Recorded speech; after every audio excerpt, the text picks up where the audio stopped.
नमस्कार विद्यार्थी मित्रांनो. प्रकरण 10वे शीतयुद्ध याचा पुढील भाग 3 यामध्ये वसाहतवाद विरोधातील भारताची भूमिका आपण बघणार आहोत. ह्या मुद्द्यावर सविस्तर उत्तर लिहा. 5 गुणांना प्रश्न विचारला जाऊ शकतो. आपण प्रश्न बघूया. वसाहतवाद विरोधातील भारताची भूमिका उदाहरणांसह स्पष्ट करा किंवा सहकारण स्पष्ट करा. 3 गुणांसाठी जो प्रश्न विचारला जाऊ शकतो तो आपण बघूया. भारताने वसाहतवाद विरोधात नेहमीच भूमिका मांडली आहे. 3 गुणांना असा प्रश्न विचारला जाऊ शकतो. हे दोनही प्रश्न महत्वाचे आहेत आणि म्हणून दोनही प्रश्नांची तयारी करण्यासाठी आपण आता त्याविषयी माहिती बघूया. आता बघा, जगातील एक महान लोकशाहीवादी राष्ट्र म्हणून भारताची एक प्रतिमा तयार झालेली, ओळख निर्माण झालेली.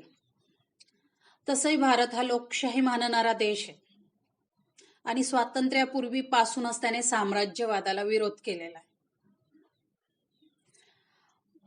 15 ऑगस्ट 1947 ला भारताला स्वातंत्र्य मिळाले आणि भारताला स्वातंत्र्य मिळताच भारताने आंतरराष्ट्रीय राजकारणात अलिप्ततावाद स्वीकारला, म्हणजे तटस्थतेची भूमिका स्वीकारलेली.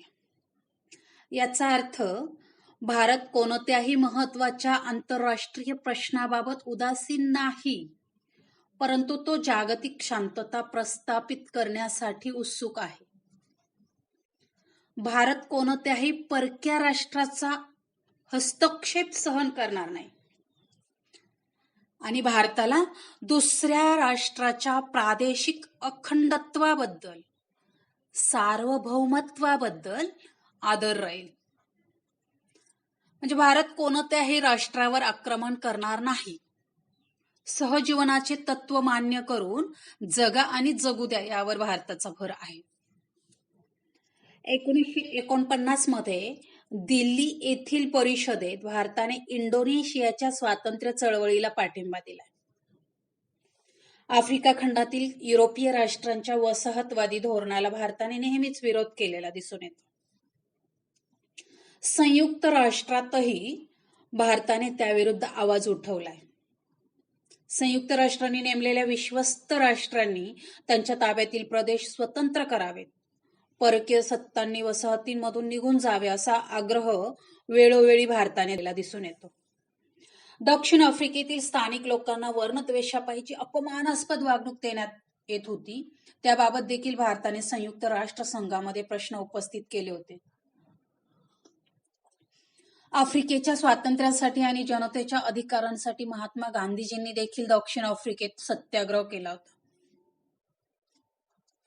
इतकंच नाही तर भारताने केनिया, युगांडा यांच्या विकास कामांना देखील सहकार्य केले. 1896 मध्ये हिंदी कामगार केनिया, युगांडा लोहमार्ग बांधण्यासाठी गेले होते. म्हणजे दक्षिण आफ्रिकेतील लोकांना किंवा दक्षिण आफ्रिकेला स्वातंत्र्य मिळवण्याचा सत्याग्रह हा एक नवा मार्ग गांधीजींनी दाखवला होता. म्हणजे अशा रीतीने भारताने वसाहतवाद विरोधात प्रभावी भूमिका बजावलेली दिसून येते. त्यानंतर सार्क संघटनेविषयी आपण बघणार आहोत. दक्षिण आशियाई प्रादेशिक सहकार संघटना, ज्याला आपण म्हणतोय south Asian association for regional corporation म्हणजेच सार्क. या सार्क संघटनेविषयी माहिती लिहा असा 5 मार्कांना प्रश्न विचारला जाऊ शकतो. त्यामध्ये मुद्दे दिलेले असतील 3 मुद्दे. पहिला मुद्दा असेल सार्क संघटनेची स्थापना, दुसरा असेल संघटनेची रचना आणि तिसरा मुद्दा असेल घोषणापत्र. South Asian association for regional cooperation म्हणजेच सार्क या संघटनेविषयी माहिती आपण आता बघणार आहोत. याच्यावरती सहकारण स्पष्ट करा. 3 गुणांना प्रश्न कसा विचारला जाऊ शकतो तो प्रश्न बघू आपण. दक्षिण आशियाई प्रादेशिक सहकार संघटना अस्तित्वात आली किंवा सार्क संघटना अस्तित्वात आली, सहकारण स्पष्ट करा. तर स्थापनेविषयी आपण या संघटनेच्या बघूया की आशिया खंडामध्ये आर्थिक आणि सामाजिक विकासासाठी एखादी संघटना असावी अशी कल्पना बांगलादेशचे तत्कालीन प्रमुख झिया उर रहमान यांनी मांडली होती. इथे वस्तुनिष्ठ स्वरूपाचा 1 मार्कचा प्रश्न विचारला जाऊ शकतो. तो आपण प्रश्न बघूया की आशिया खंडात आर्थिक सामाजिक विकासासाठी एखादी संघटना असावी अशी कल्पना बांगलादेशचे तत्कालीन प्रमुख टिंबटिंब यांनी मांडली. तर झिया उर रहमान यांनी मांडली. त्यांच्याच कल्पनेतून बांगलादेश, भारत, भूटान, पाकिस्तान, श्रीलंका, मालदीव, नेपाळ या देशांच्या परराष्ट्र सचिवांची 1981 मध्ये कोलंबो या ठिकाणी एक बैठक घेण्यात आली. या बैठकीमध्ये प्रादेशिक सहकार्यासाठी नियोजन, कृषी, ग्रामीण विकास, आरोग्य, व्यापार आणि लोकसंख्या या विषयांवर परस्पर सहकार्य करण्याचं ठरलं. 1983 मध्ये दिल्ली येथे या देशांच्या परराष्ट्र मंत्र्यांची बैठक झाली. या बैठकीत सार्कचा जाहीरनामा प्रसिद्ध करण्यात आला होता. त्यानंतर 1985 साली ढाका येथे सार्कची स्थापना झाली. या परिषदेत कोणती उद्दिष्ट निश्चित करण्यात आली ती उद्दिष्ट आपण आता बघूया, कारण त्याच्यावरही टिपा लिहा. 2 मार्काला प्रश्न विचारला जाऊ शकतो की सार्क संघटनेची उद्दिष्टे. टिपा लिहा 2 गुण. 1985च्या ढाका परिषदेत सार्क संघटनेची जी उद्दिष्ट निश्चित करण्यात आली त्यातलं पहिलं उद्दिष्ट सांगता येईल की जे सदस्य राष्ट्र होते त्या सदस्य राष्ट्रांच्या सर्वांगीण विकासासाठी सहकार्य करणे आणि त्यांच्या विकासाचा वेग, म्हणजे सदस्य राष्ट्रांच्या विकासाचा वेग वाढवणे. त्यानंतर दुसरं उद्दिष्ट सांगता येईल की दहशतवाद, अंमली पदार्थांची तस्करी अशा विघातक गोष्टींना विरोध करणे. परस्पर विश्वास वाढवण्यासाठी सामंजस्याचे वातावरण निर्माण करून समस्या निवारण करणे. प्रादेशिक, विभागीय आणि आंतरराष्ट्रीय पातळीवर समविचारी संघटनांचे सहकार्य करणे. आणि शेवटचं उद्दिष्ट सांगता येईल आंतरराष्ट्रीय पातळीवर सामायिक हितासाठी प्रयत्न करणे. ह्या उद्दिष्टांच्या पार्श्वभूमीवर सार्क संघटनेची जी रचना करण्यात आली होती ती रचना कशी होती ते आपण आता बघूया. सार्क संघटनेची रचना हा दुसरा मुद्दा. संघटनेचे मुख्य कार्यालय नेपाळची राजधानी काठमांडू येथे ठेवण्यात आलं होतं आणि सार्कची वर्षातून एकदा बैठक घेण्याचं निश्चित करण्यात आलं. सरचिटणीस, 7 संचालक आणि कर्मचारी वर्ग यांच्या खर्चासाठी वार्षिक वर्गणी सभासद राष्ट्रांनी द्यायची असं यामध्ये ठरवण्यात आलं. सार्कच्या मुख्य सचिव पदाचा कार्यकाल 3 वर्षांचा ठेवला गेला आणि प्रत्येक राष्ट्राला एकदा संधी द्यायची असं निश्चित करण्यात आलं. त्यानंतर सार्कचं घोषणापत्र कसं होतं किंवा काय होतं. सार्कच्या पहिल्या अधिवेशनात सहभागी सभासद राष्ट्रांनी सार्कचं घोषणापत्र प्रसिद्ध केलं. संयुक्त राष्ट्र संघटनेच्या सनदेनुसार आणि अलिप्ततावादाच्या सिद्धांतानुसार विशेषतः राष्ट्रीय स्वातंत्र्य, भौगोलिक एकता, समानता, अन्य राष्ट्रांच्या अंतर्गत वादात बळाचा वापर न करणे, अंतर्गत बाबीत हस्तक्षेप न करणे, अलिप्ततावादाचे धोरण स्वीकारणे म्हणजेच तटस्थतेचे धोरण स्वीकारणे, परस्पर संघर्ष शांततामय मार्गाने सोडवणे. म्हणजे या घोषणापत्रामध्ये या तत्वांचं आचरण करण्याची हमी दिलेली. सार्क राष्ट्रांची मंत्री परिषद आणि स्थायी समिती हे घोषणापत्र प्रत्यक्षात अंमलात आणण्याचे कार्य करतात. मग ह्या सार्क समोरही काही आव्हानं होती. ती आव्हानं कोणती? तर सार्क समोरील आव्हाने कोणती ती आपण बघूया. सदस्य राष्ट्रांमधील आर्थिक विषमता, म्हणजे सार्क संघटनेची जी सदस्य राष्ट्र होती ती सगळी सदस्य राष्ट्र त्यांची आर्थिक स्थिती सारखीच नव्हती. ती भिन्न स्वरूपाची होती. त्यानंतर कृषी क्षेत्राचा अपुरा विकास, म्हणजे शेती क्षेत्राचाही पुरेसा विकास या सदस्य राष्ट्रांमध्ये झालेला नव्हता. त्यानंतर अपुरा व्यापार आणि संरक्षणावरील वाढता खर्च, त्यातच दहशतवाद वाढलेला होता आणि म्हणून हा वाढलेला दहशतवाद कमी करणं, वेगवेगळ्या प्रकारची राज्य पद्धत या सदस्य राष्ट्रांमध्ये होती, हे एक मोठं आव्हान सार्क समोर होतं. आणि काही देशांमध्ये लोकसंख्या भरमसाठ वाढलेली होती आणि म्हणून तो लोकसंख्येचा विस्फोट कसा थांबवायचा हे एक मोठं आव्हान सार्क समोर होतं. आणि दळणवळणाच्या अपुऱ्या सोयी हे एक आव्हान ह्या सार्क समोर होतं. सार्क संघटनेला काही प्रमाणात यश मिळालेले आहे, म्हणजेच सार्कचे यश. सहकारण स्पष्ट करा 3 गुणांना यावर प्रश्न विचारला जाऊ शकतो किंवा सविस्तर उत्तर लिहा म्हणून जो प्रश्न विचारला जाऊ शकतो तो प्रश्न बघूया. सार्क संघटनेने केलेली कामगिरी स्पष्ट करा. असे 2 प्रकारचे प्रश्न ह्या मुद्द्यावरती विचारले जाऊ शकतात, सार्कचे यश या मुद्द्यावरती. आता सार्क या संघटनेने आतापर्यंत काही क्षेत्रात चांगली कामगिरी बजावलेली. यामध्ये बांगलादेशामध्ये कृषी माहिती केंद्र सुरू केलं होतं आणि ह्या कृषी माहिती केंद्राच्या माध्यमातून बी बियाणे, पशुधन आणि मत्स्य उत्पादन यामध्ये संशोधन सुरू झालेलं. ढाका येथे सार्क हवामान संशोधन केंद्र देखील स्थापन केलं. काठमांडूमध्ये अस्थिरोग निवारण केंद्र सुरू केलेलं.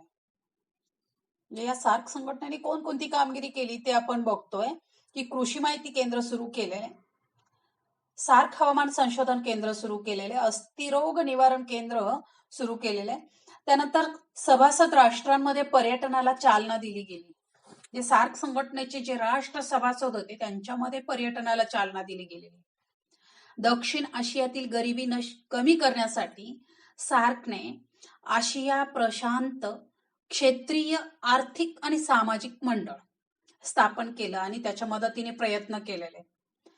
व्यापार वाढवण्यासाठी म्हणजे सार्क समोर जे आव्हान होतं अपुरा व्यापार, त्या अपुऱ्या व्यापारामध्ये वाढ करण्यासाठी म्हणजेच व्यापार वाढीसाठी उच्चस्तरीय आर्थिक सहकार्य मंडळ देखील स्थापन करण्यात आलं होतं. सार्क दस्तऐवज केंद्राच्या माध्यमातून माहिती पुरवण्याची सोय देखील करण्यात आली. इस्लामाबाद येथे सार्क मनुष्यबळ विकास केंद्र स्थापन केलं. सार्क सभासद देशात अंमली पदार्थ व्यापार विरोधी करार करण्यात आले होते. त्यानंतर महत्वाच्या विषयांवर समित्या स्थापन करण्यात आलेल्या होत्या, जसे की डाक सेवा, दळणवळण यासारख्या विषयांवर समित्या स्थापन करण्यात आल्या होत्या.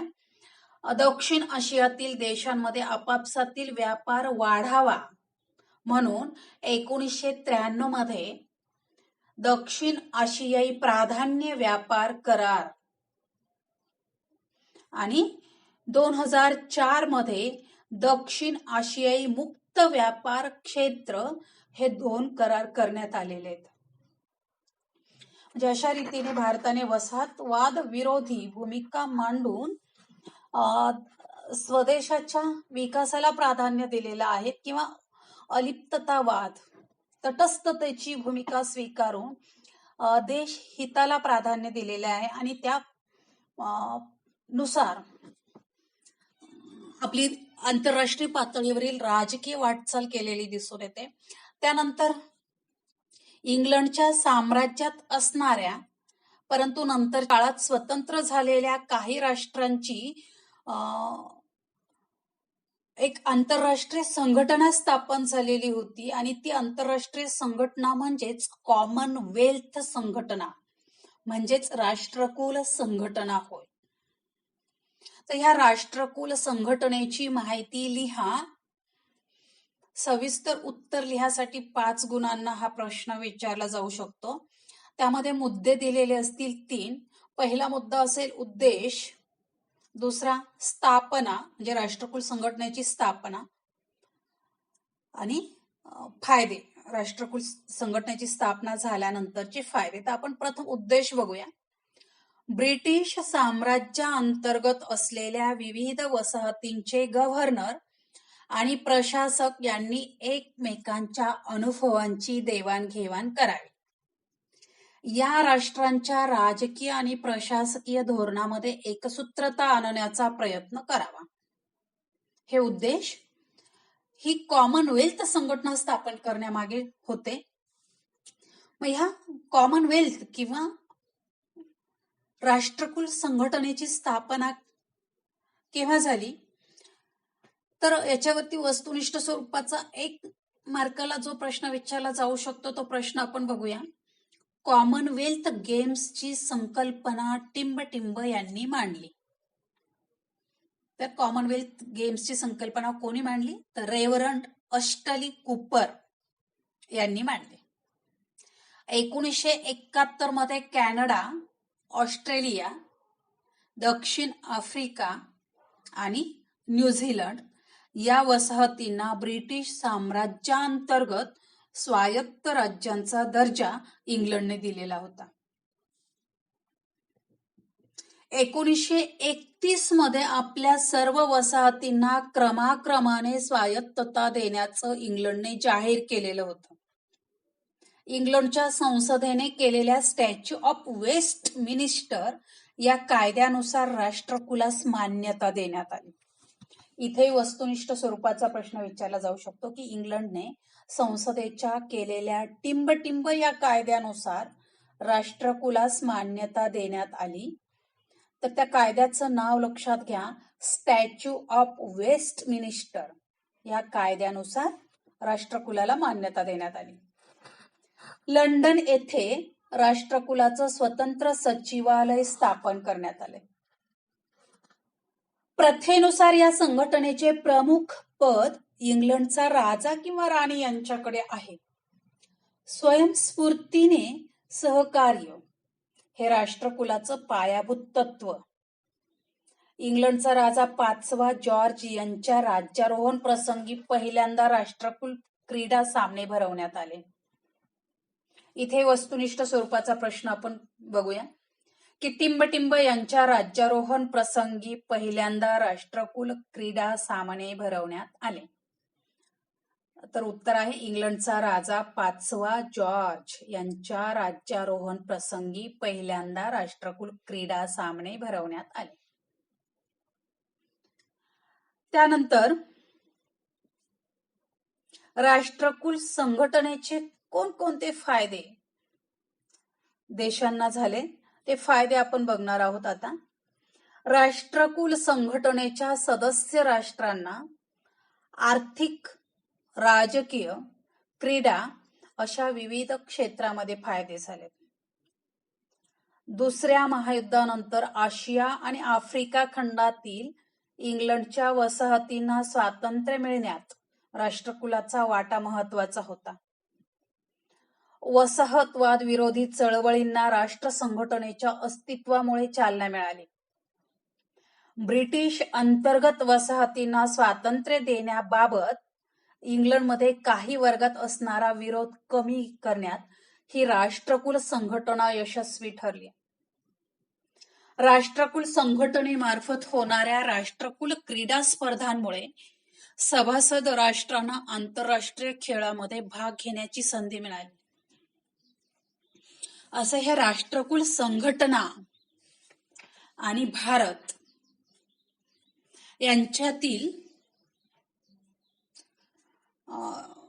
याचा आढावा आपण आता या घेणार आहोत या मुद्द्याअंतर्गत. याच्यावरती 3 मार्काला सहकारण स्पष्ट करा प्रश्न कसा विचारला जाऊ शकतो तो बघूया.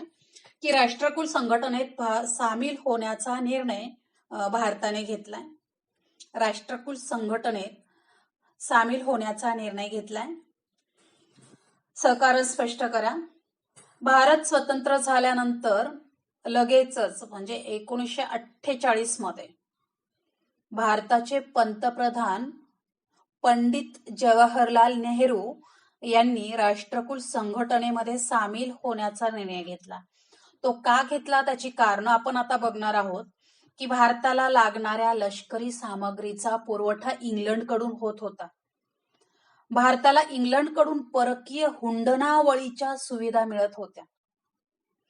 भारताच्या निर्यात मालावर ब्रिटिश बाजारपेठेमध्ये जकातीवर सूट दिली होती. राष्ट्रकुल संघटनेचे सभासदत्व स्वीकारल्यानंतर पाकिस्तानच्या भारत विरोधी प्रचाराला अटकाव करण्यासाठी भारताला राष्ट्रकुल हे खुले व्यासपीठ मिळणार होते आणि म्हणून भारताने राष्ट्रकुल संघटनेमध्ये सामील होण्याचा निर्णय घेतला. त्यानंतर 1986च्या राष्ट्रकुल क्रीडा स्पर्धेत भारताने बहिष्कार टाकलाय. सहकार स्पष्ट करा. 3 गुणांसाठी इथे प्रश्न विचारला जाऊ शकतो. मग 1986च्या राष्ट्रकुल क्रीडा स्पर्धेत भारताने का बहिष्कार टाकला त्याची कारण आपण बघूया. इंग्लंड दक्षिण आफ्रिकेविषयी वर्णद्वेषी धोरण स्वीकारते आणि इंग्लंडने या वर्णद्वेषी धोरणामध्ये बदल करावा अशी या राष्ट्रकुलातील 32 देशांची मागणी होती. इंग्लंडने आपले वर्णद्वेषी धोरण बदलले नाही, ते स्वीकारले नाही, त्यात कोणताही बदल केला नाही आणि म्हणून भारताचे तत्कालीन पंतप्रधान राजीव गांधी यांनी या राष्ट्रकुल स्पर्धेवर 1986च्या बहिष्कार घालण्याचा निर्णय घेतलाय. 21व्या शतकात भारत या स्पर्धेमध्ये लक्षणीय कामगिरी बजावत आहे. 1986 मधील राष्ट्रकुल स्पर्धा विशेष गाजल्या होत्या आणि आता 21व्या शतकातील भारताची लक्षणीय कामगिरी बघता भारत देश झपाट्याने बदलत आहे. मग तो कसा बदलत आहे ते आपण बदलता भारत भाग 1 मध्ये बघणार आहोत. धन्यवाद.